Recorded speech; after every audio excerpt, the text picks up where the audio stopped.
नमस्कार, देवभूमि समाचार में आपका स्वागत है। मैं आपके साथ दिव्या पांडे। बुलेटिन की शुरुआत करेंगे जहां देश में अगर होली के भिन्न भिन्न रंगों की अगर चर्चा हो रही है तो उसमें उत्तराखंड की कुमाऊनी होली की भी रंग में चर्चित है। तो उत्तराखंड भी कुमाऊनी होली की चर्चा और अब देश भर में होने लगी है, जहां कुमाऊं की यह होली बसंत पंचमी से शुरू होती और लगभग 2 महीने इस होली के रंग में सभी लोग सराबोर होते हुए नजर आते हैं। तो होली के इन रंगों में क्या पुरुष और क्या महिलाएं सभी गीतों पर झूमते हुए नजर आते हैं, तो वही खड़ी होली के इन रंगों को खुद ही देख सकते हैं, जहाँ कुमाऊं की या होली बिना हुड़दंग और बिना पानी के सभी लोगों को होली के रंगों में रंगने का कार्य करती है, जिससे सब लोग इन रंगों को पसंद करने लगे।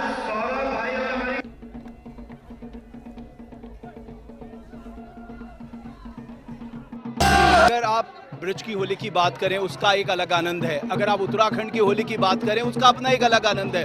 खासकर हमारे यहाँ बैठ की होली, खड़ी होली, जो पुरुष रात्रि को करते हैं खड़ी होली, बैठ की होली दिन में महिलाएं करती हैं। वो हर घर में जाके लोगों के लिए प्रार्थना करती हैं, आपका जीवन मंगल हो, आपका जीवन खुशियों से भर जाए, आपके जीवन में अलग अलग रंग आ जाए। तो ये बैठ की होली होती है। और जिस तरह के संगीत, जिस तरह के वाद्य यंत्र और जिस तरह का नृत्य हमारी बैठ की होली में होता है, वो अलग आनंद देने वाला होता है। जैसे मैं आपको एक सुनाऊं, जल कैसे भरूं जमुना गहरी, जल कैसे भरूं यमुना गहरी। तो इस तरह से कई आयोजन जो हैं इस होली के दौरान होते हैं और सदियों से परंपरा चली आ रही है। और सबसे अच्छी बात पता है क्या है कि जो नई पीढ़ी है इसका आकर्षण ज़्यादा है होली की तरफ और हमारे वेशभूषा की तरफ, हमारे गीत संगीत की तरफ। तो ये एक बड़ी अच्छी खबर है हमारे लिए। देखिए, जो होली का पर्व है ये पूरी देवभूमि नहीं पूरे हिंदुस्तान के लिए एक मिलने मिलाने का, खुशियों का पर्व है। और देवभूमि उत्तराखंड में विशेष रूप से कुमाऊं में हमारे बसंत पंचमी से ही होली लगातार, बैठक होली, खड़ी होली, लोग गाँव में जब काम करके आते हैं तो शाम को आग जला के, धूनी जला के मिल के बैठ के होली करते हैं, खड़ी होली करते हैं। लगातार 1 महीने से ये एक त्यौहार के रूप में मनाया जाता है। उसी कड़ी में आज देहरादून में हमने भी अपने विभिन्न जो हमारे लोक कलाकार हैं उनको आमंत्रित किया है। होली के होलियार यहाँ पर आए हैं। ये होली हम सबको ये संदेश देता है कि हम सबको अपने मतभेद मनभेद को मिला के खुशहाली और करते हुए, एक दूसरे के गले लगते हुए सबकी खुशहाली की कामना करनी चाहिए। और मैं आपके माध्यम से भी प्रदेशवासियों को होली की बदलते दौर में ये कह सकते हैं कि जिन होलियों की चर्चा होती है, सबसे पहले वृंदावन की होली होती थी, मथुरा की होली होती थी, लेकिन अब उत्तराखंड की इस खड़ी होली, जो कुमाऊं खड़ी होली है, उसकी भी चर्चा होने लगी है। इसके जो रंग हैं उन रंगों में सभी लोग डूबते हुए नजर आते हैं और ये होली अब सभी को पसंद आने लगी है। Cameraman India wise Dehradun. तो एक खबर देहरादून से, जहां पूर्व मुख्यमंत्री और हरिद्वार के सांसद त्रिवेंद्र सिंह रावत के आवास पर धूमधाम से होली खेली गई है।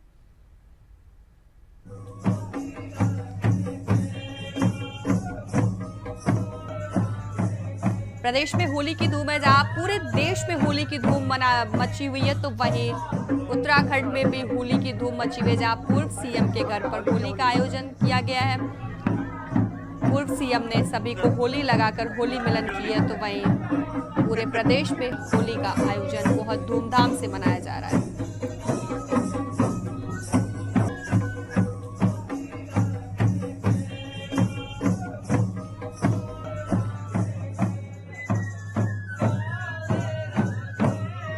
होली की धूम है, जहां पूर्व सीएम के घर पर होली का आयोजन किया गया है।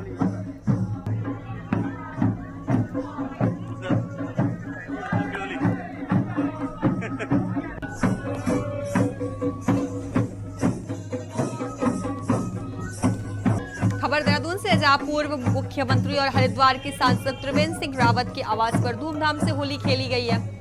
को बता दें, पूर्व सीएम के घर पर होली का आयोजन किया गया है, जहां पूर्व सीएम और मौजूदा सांसद त्रिवेंद्र सिंह रावत के आवास पर धूमधाम से होली मनाई गई है।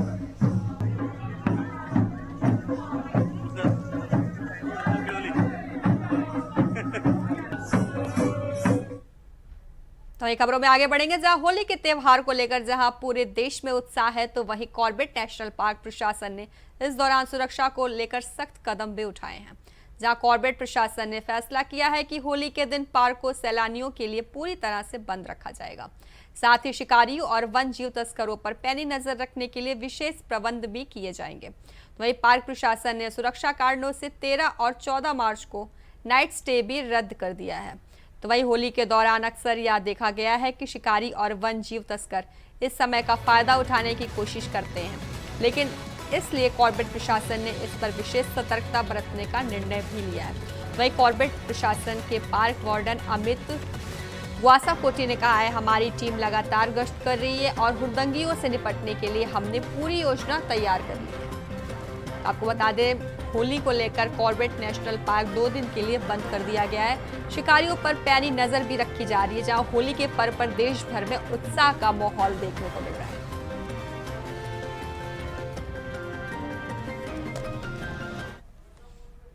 तो ये खबरों में आगे बढ़ेंगे, जहां प्रदेश भर में जगह जगह होली मिलन कार्यक्रम आयोजित किए जा रहे हैं, जहां सीएम आवास पर भी आज जमकर होली खेली गई है। तो वहीं इस दौरान सीएम धामी का भी अलग अंदाज देखने को मिला है, जहां ढोल गले में लटकाए कर सीएम धामी ने प्रदेश अध्यक्ष महेंद्र भट्ट के साथ ठुमके भी लगाए। ये भी चेहरा वहीं मुख्यमंत्री पुष्कर सिंह धामी के साथ ही उनकी पत्नी गीता धामी ने भी खूब होली खेली है। तो वहीं सीएम ने इस दौरान प्रदेशवासियों को होली पर्व की शुभकामनाएं दी हैं, जहां उन्होंने कहा है कि होली रंग और उल्लास के त्योहार के साथ ही हमारी समृद्धि सांस्कृतिक विरासत का प्रतीक है। वहीं हर्षोल्लास के वातावरण में मनाया जाने वाला यह पर्व सामाजिक समरसता तथा एकता की भावना को भी मजबूत बनाता है। तो ये आपको बता दें, मुख्यमंत्री आवास पर होली खेली गई है, जहां सीएम पुष्कर सिंह धामी अलग ही अंदाज में दिखे हैं। सीएम ने ठुमके भी लगाए हैं और लोगों के साथ होली मिलन भी किया है। जब वो कड़े फैसले लेने से बता दें, मुख्यमंत्री आवास पर होली खेली गई, जहां सीएम पुष्कर सिंह धामी ने सभी को रंग लगाकर होली की शुभकामनाएं दी हैं। तो वही सीएम ने सभी को रंग लगाया है, साथ ही सीएम ने गले में ढोल डालकर खूब डांस भी किया है। आप देख सकते हैं तस्वीरें, किस तरीके से सीएम पुष्कर सिंह धामी होली की मस्ती कर रहे हैं और साथ में डांस भी करते हुए नजर आ रहे हैं सीएम पुष्कर सिंह धामी। तो एक खबरों में आगे बढ़ेंगे, जहां राजधानी देहरादून में बड़ा हादसा हो गया है, जहां तेज रफ्तार कार ने पैदल चल रहे कुछ लोगों को कुचल दिया है। तो वहीं साईं मंदिर के पास रहीस जादव की तेज रफ्तार मर्सिडीज कार ने 4 मजदूरों को कुचल दिया, जहां देहरादून राजपुर रोड पर इस हादसे में 4 मजदूरों की जान चली गई है। तो वहीं इस कार ने फिर एक स्कूटर को भी टक्कर मारी, जिसके बाद 2 घायल हो गए। तो वहीं चंडीगढ़ नंबर की कार में 4-5 लोग बताए जा रहे हैं, जो कि मसूरी की ओर से आ रही थी, जबकि पुलिस के उच्चाधिकारी मौके पर पहुंचे और कहा कि जल्द ही इस मामले पर गिरफ्तारी होगी।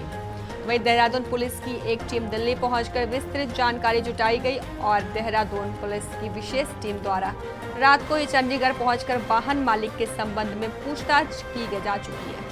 वहीं देहरादून में पुलिस की कई टीमों द्वारा रात भर सघन सर्च और चेकिंग अभियान के दौरान शस्त्रधारा क्षेत्र में खाली प्लॉट से दुर्घटना कारित करने वाले वाहन को बरामद किया गया है। तो वहीं वाहन के मालिक के संबंध में पुलिस द्वारा पूर्ण जानकारी भी मिल गई है।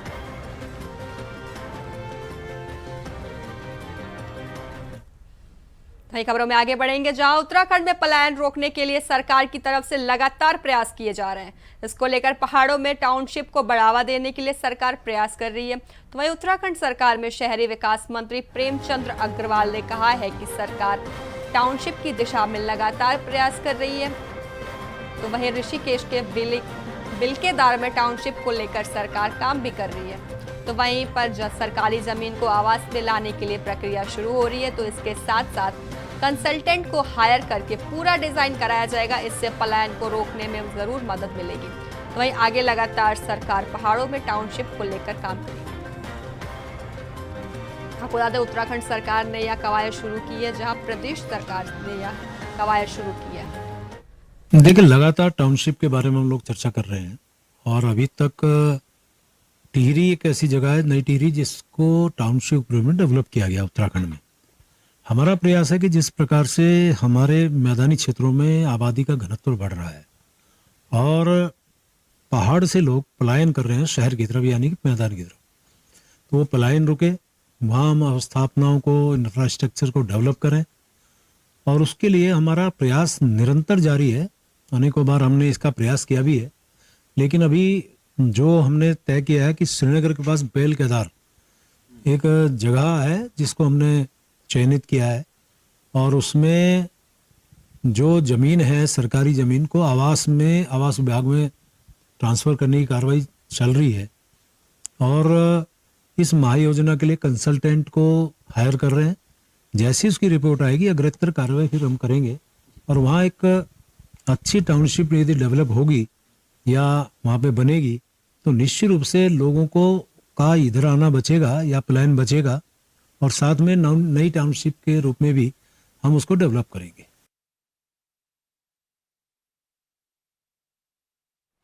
नई खबरों में आगे बढ़ेंगे, जहां उत्तराखंड में 2021 के बाद से कुपोषित बच्चों की संख्या 2.5 गुना बढ़ गई है और यह संख्या तब बढ़ी जब राज्य में कुपोषण से लड़ने के लिए 430 करोड़ से ज्यादा खर्च किए गए। वहीं इसको लेकर सरकार पर कांग्रेस ने निशाना भी साधा। इसको लेकर उत्तराखंड सरकार की बाल विकास मंत्री रेखा आर्य ने कहा कि जो आंकड़े आए हैं उसके लिए सरकार के द्वारा परीक्षण कराया जाएगा और ये भी पता लगाया जाएगा कि सबसे ज्यादा कौन से जिले प्रभावित हैं।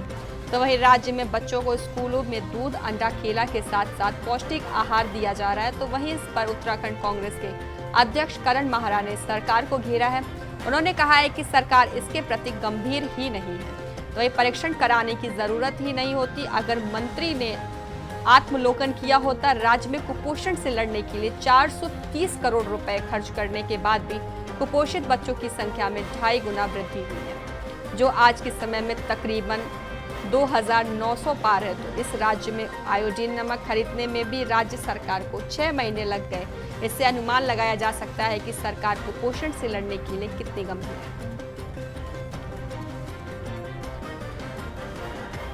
है। आए हैं और प्रेस के कहने के बाद ये कहना परीक्षण कराएंगे और ठीक है, पर ये तो एक सरकार की जिम्मेदारी भी थी कि जिस छोटे से राज्य में जिसका बजट बहुत कम है उसमें 430 करोड़ रुपए इस वित्तीय वर्ष में उस पोषित करने वाले मामले में खर्च किया गया, दिया गया। 430 करोड़ एक बड़ी रकम है एक छोटे से राज्य के लिए। और उसके बाद भी कुपोषण या कुपोषित बच्चों की संख्या 2.5% बढ़ना निश्चित ही अपने आप में एक आश्चर्य प्रकट करता है। और उसके अलावा जो उसमें गंभीर है कि जो मैंने जानकारियां ली हैं, नमक की खरीद में इस राज्य में 6 महीने से ज़्यादा का समय लग गया टेंडर होने में आयोडीन युक्त नमक की, और टेक होम राशन में भी बहुत सारी दिक्कतें हैं। तो ये तो परीक्षण नहीं है, तो स्वयं आत्मलोकन करने की आवश्यकता है कि हम अपनी जिम्मेदारियों का ठीक से निर्वहन कर पा रहे हैं या नहीं कर पा रहे। मेरी किसी से व्यक्तिगत नाराज़गी नहीं है, लेकिन राज्य में अगर आज़ादी के बाद कुपोषण को लेकर जो आंकड़े आज अखबार के माध्यम से संज्ञान में आए हैं, निश्चित रूप से चूँकि विभाग के अंतर्गत में हमारी सारी योजनाएं जो पोषण से संबंधित है वो सारी लड़ाई ही जो है कुपोषण के लिए है। और सारी योजनाएं चाहे वो दूध हो, केला हो, अंडा हो या राशन हो, सभी का लक्ष्य एक ही है कि हम जो है अपने बच्चों को हष्ट-पुष्ट रखें, पोषित रखें और कुपोषित ना रखें। उसमें जिस प्रकार से आंकड़ों का जो यहाँ देखने को मिला है, निश्चित रूप से इसका हम लोग परीक्षण भी कराएंगे और निश्चित रूप से। तो ये खबरों में आगे बढ़ेंगे, जहां उत्तराखंड में 27 जनवरी से यूसीसी यानी सामान्य नागरिक संहिता लागू होने के बाद से देहरादून नगर निगम क्षेत्र के अंतर्गत लिव इन रिलेशनशिप के पंजीकरण की शुरुआत हो चुकी है।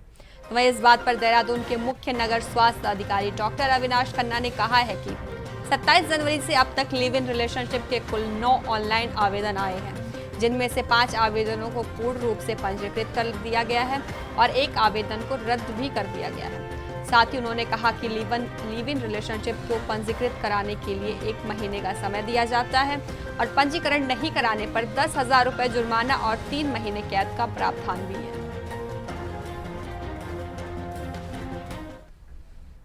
तो खबरों में आगे बढ़ेंगे, जहां उत्तराखंड सरकार में कैबिनेट मंत्री ने हाल ही में कुछ लोगों के द्वारा बीजेपी प्रदेश अध्यक्ष महेंद्र भट्ट के पुतले को बम से उड़ाने पर कहा कि असामाजिक तत्व सभी जगह होते हैं, लेकिन मीडिया को ऐसी खबरों को नहीं दिखाना चाहिए। मीडिया अगर इनको नहीं दिखाएगा तो इस तरह के लोग डिमोलिज हो जाएंगे। वहीं उन्होंने कहा कि आत्महत्या की खबरें आती हैं जिसमें मां के डांटने पर बच्चे आत्महत्या कर लेते हैं, तो ऐसी खबर को नहीं दिखाना चाहिए क्योंकि ऐसी खबरों से बच्चों पर गलत असर पड़ता है। साथ ही उन्होंने कहा कि सामाजिक बुराइयां होती हैं, उन पर कार्रवाई होनी चाहिए, लेकिन उनका प्रसार नहीं किया जाना चाहिए। शरारती तत्व हर जगह होते हैं, तो लिहाजा मैं समझता हूँ, मैं मीडिया से मेरी अपील है कि ऐसी समाचारों का जब आप तवज्जो नहीं देंगे तो ऐसे लोग खुद ही डिमोलाइज हो जाएंगे। उनको तो मजा आता है कि मीडिया पे उनको जगह मिल रही है। ऐसे लोगों को मैंने कहा है कई चीजों में, मैंने कहा समाज की कुछ बुराइयां हैं जैसे आत्महत्या, इनको मैं समझता हूँ मीडिया जितना इनको रोकने का काम सेंसर करेगा उतना बच्चों पर इसका दुष्प्रभाव पड़ने से बचा जा सके। क्योंकि बच्चे थे माँ ने डांटा, अखबार में खबर आई कि माँ ने डांटा, लड़के ने आत्महत्या कर दी, तो इससे कहीं ना कहीं दूसरे बच्चों को ये इस बारे में सब करने का मौका मिलता है। इसी तरह तमाम ऐसी चीजें हैं। तो वही खबरों में आगे बढ़ेंगे जहां चारधाम यात्रा 2025 की शुरुआत 30 अप्रैल से होने जा रही है और इसके लिए परिवहन विभाग ने यात्रियों की सुरक्षा और सुविधा को ध्यान में रखते हुए सभी आवश्यक तैयारियां भी पूरी कर ली हैं। तो वहीं देहरादून के आरटीओ सुनील शर्मा ने कहा है कि इस साल चारधाम यात्रा के लिए हमारे पास लगभग 1800 गाड़ियां उपलब्ध हैं। हम टूर ट्रैवल ऑपरेटर और टेम्पो ट्रैवल्स एसोसिएशन के साथ बैठक कर रहे हैं ताकि तीर्थ यात्रियों को आरामदायक और सुरक्षित यात्रा सुविधा मिल सके। नई खबरों में आगे बढ़ेंगे। खबर नैनीताल से है जहां हेलीपैड निर्माण कार्य पूरे होने के बाद नागरिक उड्डयन मंत्रालय भारत सरकार की तरफ से हरी झंडी मिलने के बाद हेलीकॉप्टर सेवा का संचालन शुरू कर दिया गया है, जिससे भीमताल को पर्यटन के क्षेत्र में एक नई दिशा मिली है। तो जिला प्रशासन द्वारा क्षेत्रीय संपर्क योजना के तहत 85,55,000 रुपए की लागत से 900 स्क्वायर फीट क्षेत्रफल में एक हेलीपैड बनाया गया है, जिसमें एक हेलीकॉप्टर उतारने की क्षमता भी है।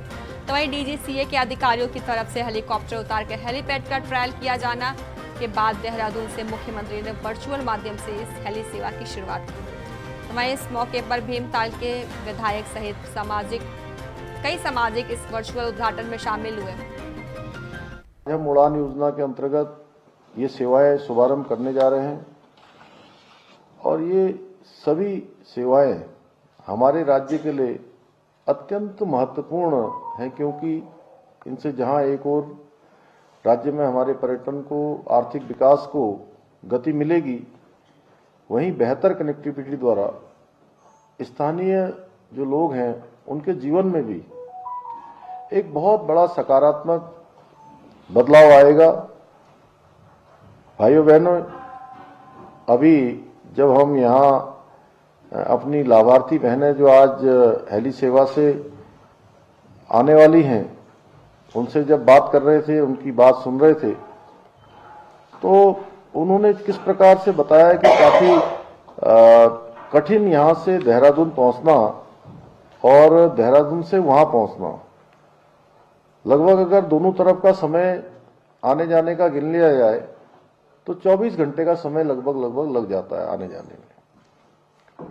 एक बड़ा समय और समय की भी बचत होगी और जो कठिनाई भरा रास्ता है उसके लिए भी कहीं न कहीं आसान पहुंच हो जाएगी। और कभी किसी संकट काल में या किसी समय कोई इमरजेंसी होती है, उस समय में बहुत आसानी से हमको अन्य सेवाएं भी मिल पाएंगी। इसके साथ साथ ही चाहे बागेश्वर हो, नैनीताल हो या मसूरी हो, ये हमारे राज्य के बहुत ही सुंदर स्थान है, जहां नैनीताल का अपना महत्व है, मसूरी का अपना महत्व है, बागेश्वर क्षेत्र का अपना महत्व है। ये सांस्कृतिक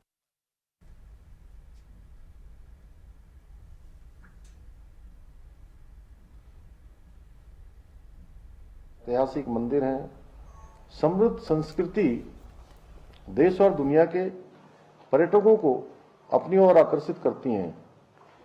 नैनीताल जिसे ऋषियों की तपोभूमि माना जाता है, अपनी मनोरम झीलें, नैना देवी का मंदिर, शक्तिपीठ, कैंची धाम जैसे प्रसिद्ध धार्मिक स्थलों के लिए प्रसिद्ध है।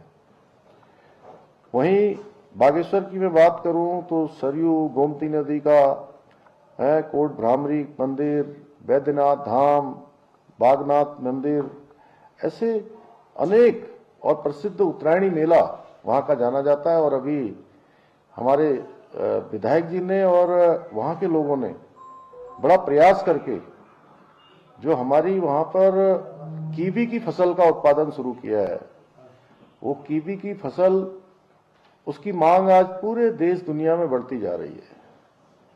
लीती, सामा ऐसे क्षेत्रों में जो हमारी दुर्गम स्थान है, उन स्थानों पर एक अच्छा प्रयास वहां पर किया जा रहा है। मैं बहुत बधाई बागेश्वर की। तो वही खबरों में आगे बढ़ेंगे, जहां देहरादून में बीजेपी कार्यालय में होली मिलन समारोह का आयोजन किया गया और सीएम ने पुष्कर सिंह धामी ने समारोह में शिरकत की और सभी को होली की शुभकामनाएं भी दी। तो वहीं आपको बता दें कि बीजेपी के प्रदेश अध्यक्ष महेंद्र भट्ट ने कहा कि होली रंगों का त्योहार है और खुशियों का भी त्योहार है। वहीं हमारे संवाददाता अमर कैंपरा ने बीजेपी प्रदेश अध्यक्ष महेंद्र भट्ट से खास बातचीत की और होली मिलन समारोह का आयोजन किया गया। इस दौरान उन्होंने क्या कुछ कहा।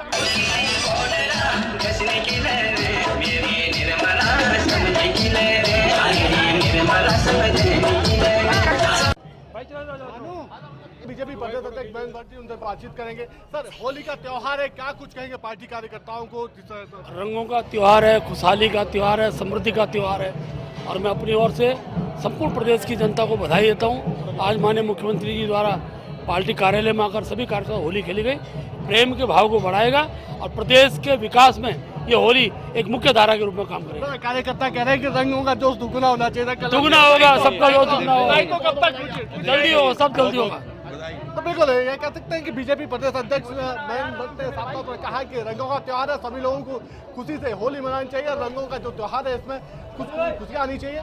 चाहे दायित्वों की बातें हों, उस पर आगे दिनों में पार्टी काम करती हुई नजर आएगी। कैमरामैन अतुल साथ इंडिया वाइज।